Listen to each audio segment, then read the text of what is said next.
या कुन्देन्दुतुषारहारधवला या शुभ्रवस्त्रावृता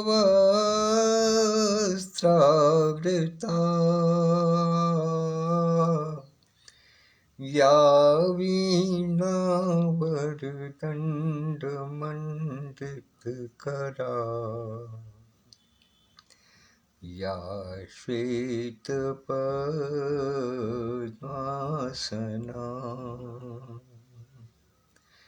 या ब्रह्माच्युतशङ्कर प्रभृतिभिर्देवैः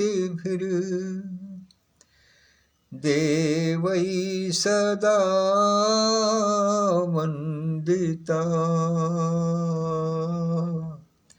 सा मां पातु सरस्वती भगवती निःशेषजाड्यापहा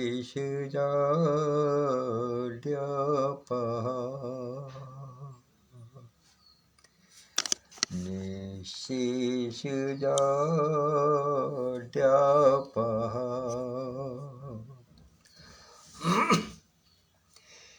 माता सरस्वती के चरणों में नमन वंदन करते हुए भैया जी आज के इस अंक में मैं अपने सभी परिजनों का स्वागत करता हूँ, उनको प्रणाम निवेदित करता हूँ, नमन वंदन अभिनंदन करता हूँ। इस अंक में आज बहुत कुछ नया है। नया इसलिए कि जब 2 दिवसों के बीच में एक रात्रि आ जाती है और वो रात्रि जब कर्म करते हुए गुजरती है। रात्रि का व्यतीत होना 2 प्रकार से है। एक तो आप अपने बिस्तर पर आराम करें, गद्दे पर लेट जाएं, सो जाएं, निद्रा आपको आ जाए, नींद नहीं आ रही है तो गोली खा करके सो जाएं या थक कर सो जाएं, मित्रों से अपने परिवारीजनों से बातचीत करते करते सो जाएं।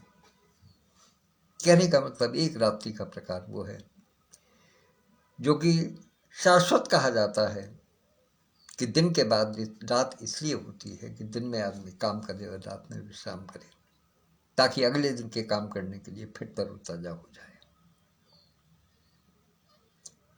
लेकिन साथ में एक वो भी मुझे गाने का बोल स्मरण हो जाता है। एक बहुत पुरानी फिल्म आशीर्वाद से था कि भोर की मंजिल वाले उठकर भोर से पहले चलते, अर्थात जिनकी निगाह अपनी मंजिल पर है, अपने लक्ष्य पर है, जिनकी निगाह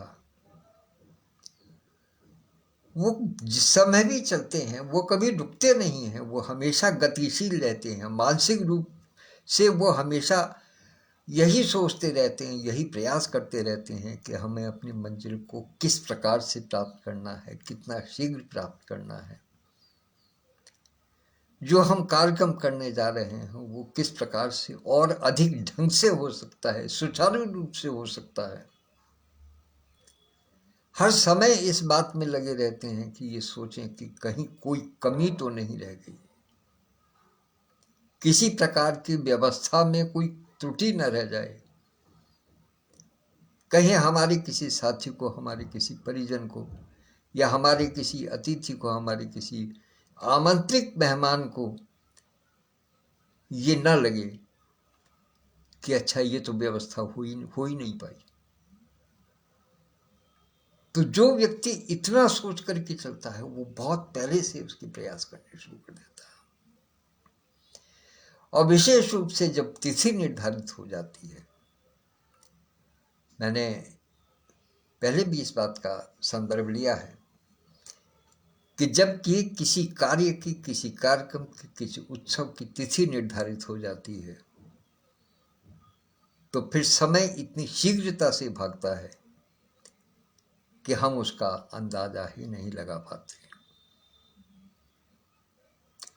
इसलिए उस समय एक एक क्षण कीमती होता है, एक एक पल कीमती होता है। एक एक व्यक्ति जो सहायक होना चाहता है वो कीमती होता है, उसके सुझाव कीमती होते हैं, उसके क्रियाकलाप कीमती होते हैं, उसके भाव कीमती होते हैं। और वो भले ही हमने पहले कभी ना अनुभव किया हो, किंतु विगत रात्रि में हम सब परिजनों ने उसको अनुभव किया है। जब रात को 12 बजे तक और 12 बजे के बाद तक भी पटल जागता रहा, एक दूसरे के साथ वार्तालाप करता रहा, एक दूसरे के आने जाने का स्वागत करता रहा, सबके आगमन का स्वागत किया गया। कितना अच्छा लगा।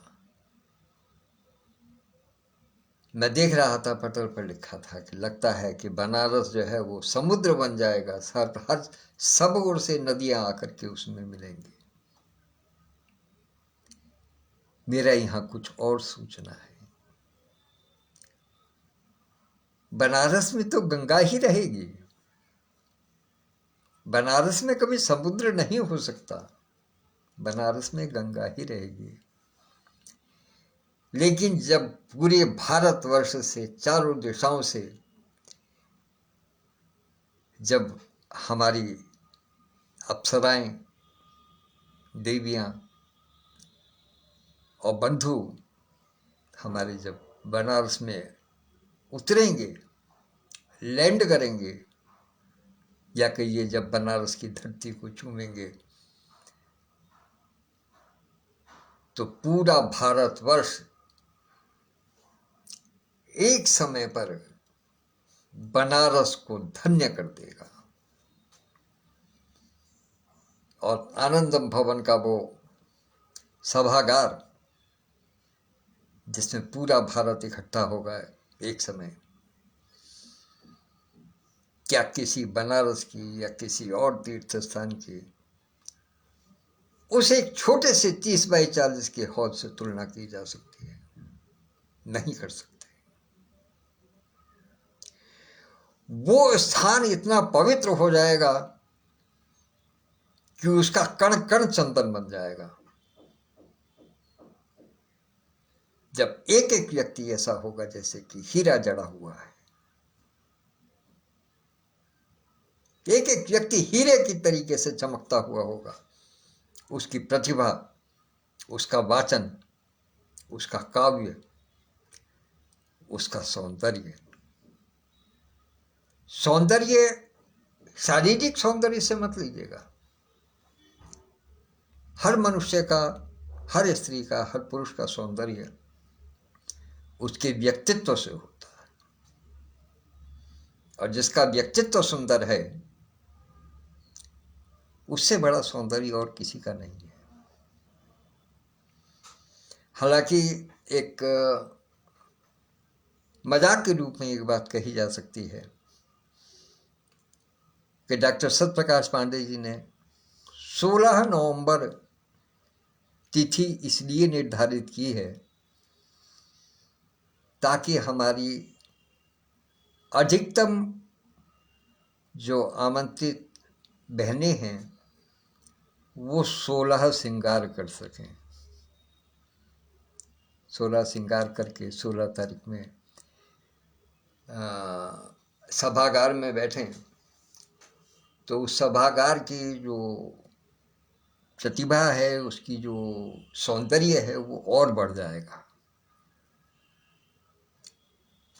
लेकिन शारीरिक रूप से नहीं, मानसिक रूप से हमारी बहनें, हमारे पुरुष साथी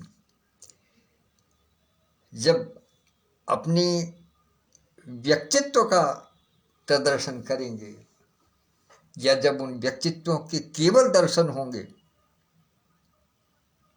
उनके तो प्रदर्शन का नौबत बाद में आएगी, केवल दर्शन भर करेंगे, और लोग जब नाम जानेंगे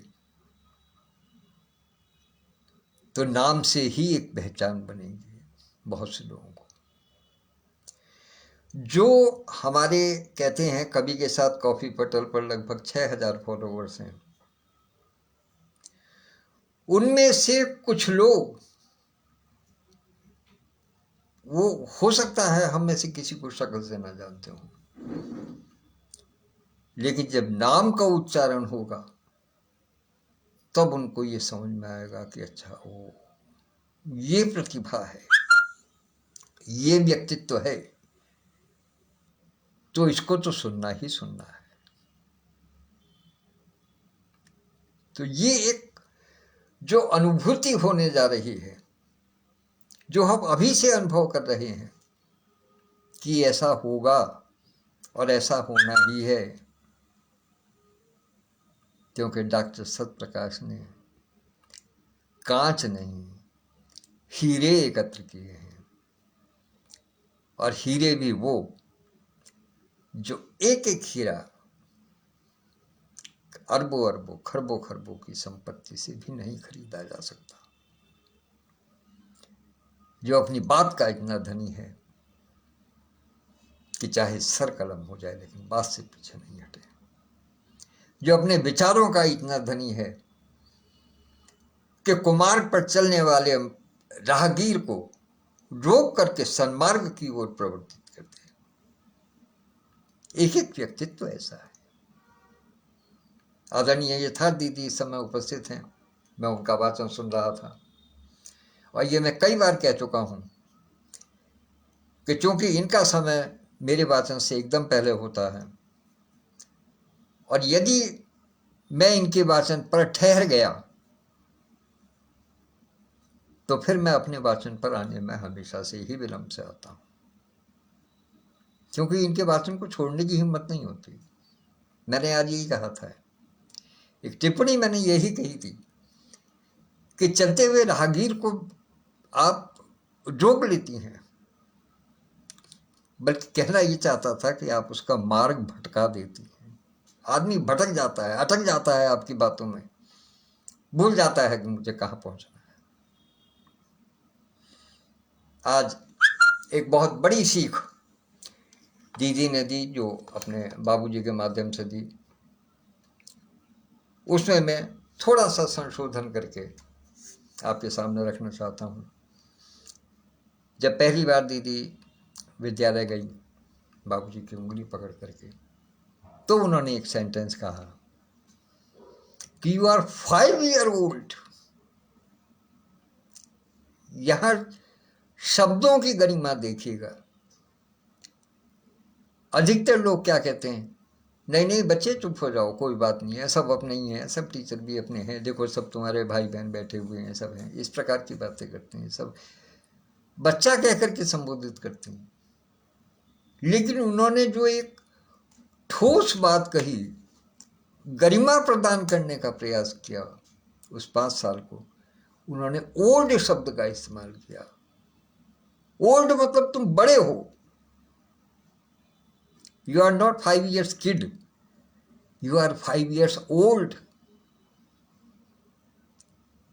ये एक ऐसी सीखने वाली चीज है वास्तव में कि शब्द का चयन किस प्रकार से किया जाना चाहिए, ये हमें बताता है, और यही हमारे चारित्रिक बल की, हमारी समझ की, हमारी ज्ञान की बात स्तर को जताता है कि हमारी ज्ञान का स्तर क्या है, हम शब्दों का चयन किस प्रकार से करते हैं। वो दिमाग में अटक गई बात, निश्चित रूप से उनके भी दिमाग में अटकी होगी, लेकिन हो सकता है कि उस समय वो चूंकि पहले दिन गई थी तो ओल्ड का अर्थ न जानते ही हूं, क्योंकि मैं समझता हूं कि जिस आयु वर्ग में है दीदी इस समय, उस समय बहुत शुरू में एकदम से अंग्रेजी पढ़ने का चलन नहीं रहा होगा, थोड़ा बाद में ऊपर की कक्षा में जाकर के हुआ होगा। जैसे मैंने तो कम से कम मैं बताऊं, मैं तो जब 5वीं कक्षा पास कर चुका तब उसके बाद में मुझे अंग्रेजी की ABCD सिखाई गई थी। तो ऐसे अंग्रेजी के किसी शब्द का अर्थ जानना या क्या करना, कम से कम मेरे जैसे के लिए तो बहुत मुश्किल बात थी। लेकिन बाबूजी का ओल्ड कह देना वो अपने आप में उनकी वैचारिक क्षमता का प्रदर्शन है। आज हम उस बात को समझ सकते हैं कि उन्होंने क्या बात कही। हो सकता है दीदी ने केवल उनके कहने के अंदाज से ये समझा हो कि उन्होंने कोई संस्कार डाला है। हो सकता है उस समय वो भी ओल्ड शब्द का अर्थ ना समझती हूँ।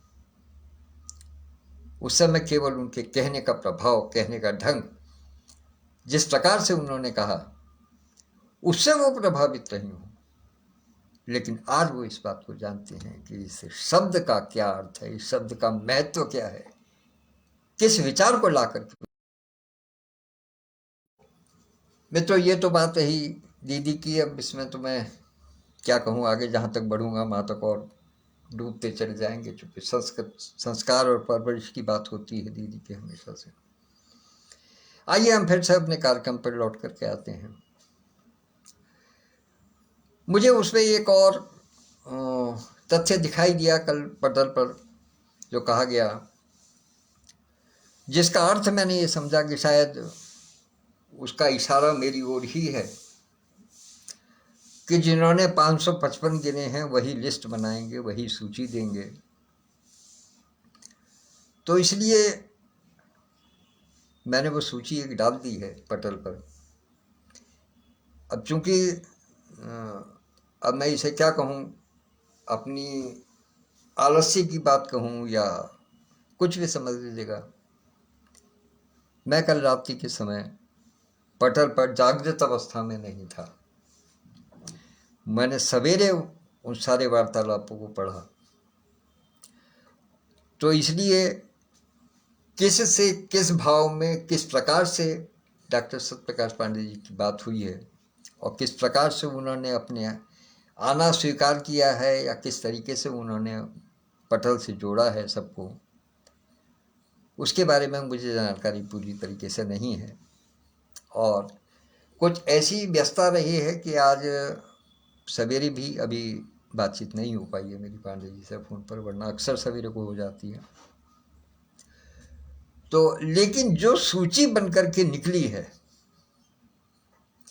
पहले एक बार ये आपको ध्यान होगा, कल जो मैंने लिखा था उसमें ये लिखा था कि जो जितने लोग आ गए हैं उनमें से यदि कोई अपरिहार्य कारणों से यदि पीछे हटते हैं या उनका प्रोग्राम रद्द होता है तो ऐसी स्थिति में फिर नया पंजीकरण कराया जा सकता है।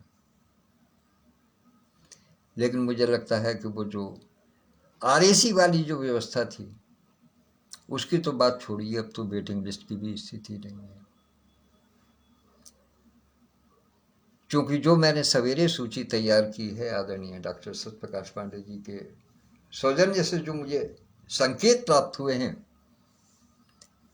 उसमें 48 सदस्यों के नाम हैं। और हमारे जो महामना हॉल जो है, जो निर्माणाधीन है, उसकी क्षमता अधिक से अधिक 61 की जाकर के हो। इससे ऊपर हम किसी भी प्रकार से उसके अंदर नहीं जा सकते। और 48 की सदस्यों की संख्या का अर्थ समझिएगा कि ये तो केवल और केवल अपने सदस्य भरे हैं। इसके अतिरिक्त जो स्थानीय बनारस के विद्वान आमंत्रित होंगे, निश्चित रूप जब बड़ा कार्य करने जा रहे हैं तो वो भी आमंत्रित किए ही जाएंगे और किए जाने भी चाहिए।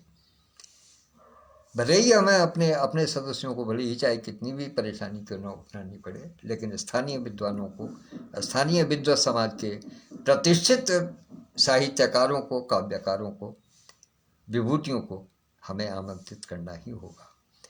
पत्रकार बंधु होंगे, कुछ जो वाहन होंगे उनके चालक होंगे, और कुछ हमारे जो मीट सदस्य हैं उनके साथ आने वाले सहयोगी होंगे। और जैसा कि निश्चय किया गया है कि चूंकि ये कार्यक्रम समाज के लिए किया जा रहा है, समाज में अपनी एक नाम देने के लिए, अपना एक अपने आप को स्थापित करने के लिए ये कार्यक्रम किया जा रहा है, तो कुछ इस प्रकार के बैनर्स अवश्य ही बनाए जाएंगे जो कि बनारस में मुख्य मुख्य स्थानों पर लगाए जाएंगे। तो उनको देख करके कुछ ना कुछ व्यक्ति अवश्य ही इस कार्यक्रम की ओर लालायित होंगे, उत्सुक होंगे और वो आएंगे। तो ऐसी स्थिति में मुझे लगता है कि हमारा जो हॉल है वो संभवतः पूरा न कर पाए हमारे कार्य को। मैं बड़ी स्पष्टता से बात कर रहा हूँ, किसी प्रकार की कोई लाग लपेट नहीं है। सबका स्वागत है। हमें अपनी व्यवस्थाओं को और बढ़ाना पड़ेगा, हमें अपनी क्षमताओं को बढ़ाना पड़ेगा।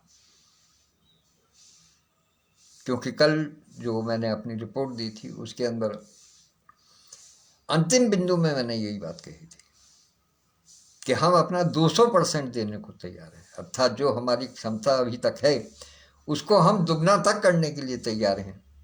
आप आइए, आपका स्वागत है।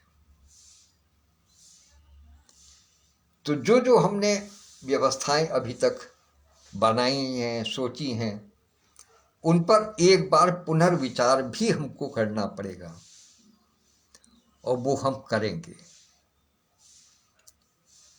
एक बार ये निश्चित हो जाए कि हमारे पास क्या संख्या बल है, कितने हमारे सदस्य वास्तव में आ गए हैं। क्योंकि अभी मुझे लगता है कि अभी जो ये 48 की संख्या है इसमें भी अभी कुछ लोग अपंजीकृत हैं और उनका अपंजीकृत होना स्वाभाविक भी है, क्योंकि ये भारतीय संस्कृति है, इसको नकारा नहीं जा सकता। हर व्यक्ति इस संस्कृति से वाकिफ है कि ट्रेन अगर प्लेटफार्म से 24 घंटे विलंब से भी छूटेगी, राइट टाइम की बात छोड़ दीजिएगा, यदि 24 घंटा विलंब से भी छूटेगी तो भी 10-20 यात्री ऐसे अवश्य मिलेंगे जो कि उसमें भाग करके चढ़ेंगे। तो निश्चित रूप से मैं जानता हूं कि हमारे पास कुछ साथी ऐसे जरूर होंगे जो कि बिल्कुल एट द 11th आवर 2-4 दिन पहले ही इस बात को कहेंगे कि हम आ रहे हैं, हमारा मन बन गया, हम आ रहे हैं। तो वो भी हमारे अपने हैं, हमें उनका भी स्वागत करना है। वो भी हमारे लिए आदरणीय है, क्योंकि बनारस का ये कुंभ, ये पूरा भारतवर्ष दिखाई देगा। एक छोर मुझे छूटता हुआ दिखाई दे रहा था, अनुमान था। मैं बड़ी विनम्रता के साथ मैं स्पष्ट रूप से कहता हूं कि मुझे इस बात का एक अनुमान था कि शायद हमारा दक्षिणी प्रदेश कहीं छूट जाएगा। लेकिन जब रात के वाचन में मुझे पता चला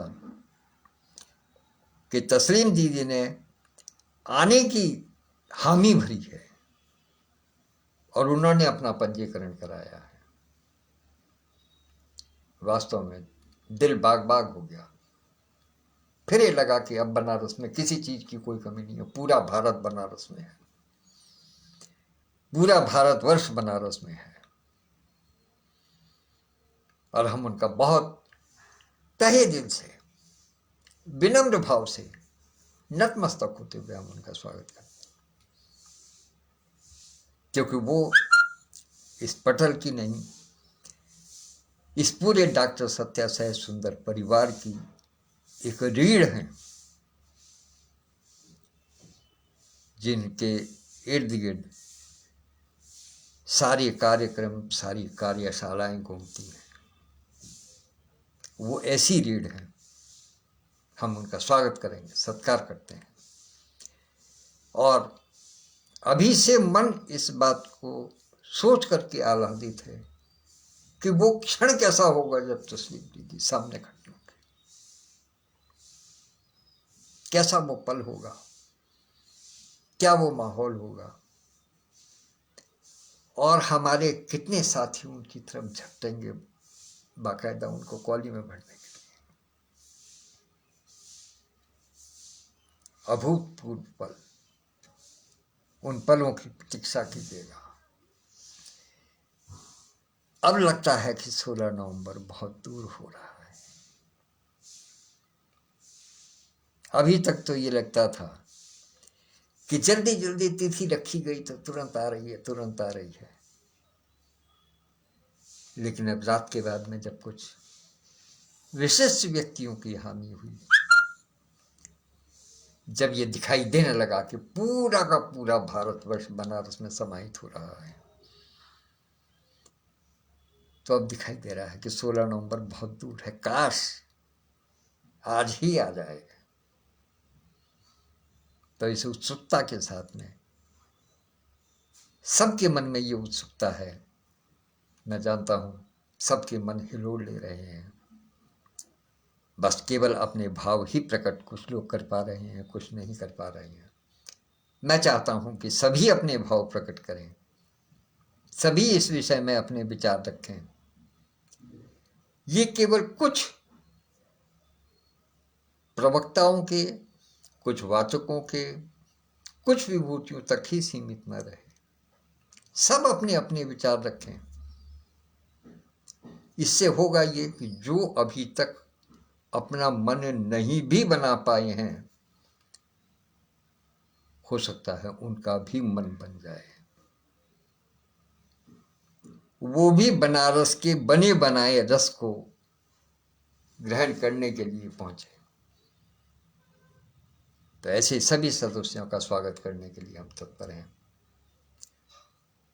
आज के लिए आदरणीय सत्यप्रकाश पांडे जी ने ये बात रखती है कि जिन लोगों ने रात 12 बजे तक अपनी बात कह दी थी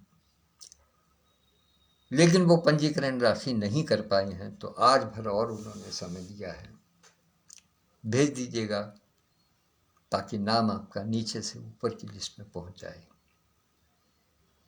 और अभी भी एक चीज और मैं कहता हूं कि यदि किसी वजह से किसी साथी के मन में अभी संशय है तो पटल पर नहीं, लेकिन हम लोगों को व्यक्तिगत रूप से इस विषय में संकेत अवश्य कर दें कि हमारे साथ में ये परिस्थिति अगर बनती है तो हो सकता है कि हमारा आना संभव ना हो सके, लेकिन मन से हम जुड़े रहेंगे।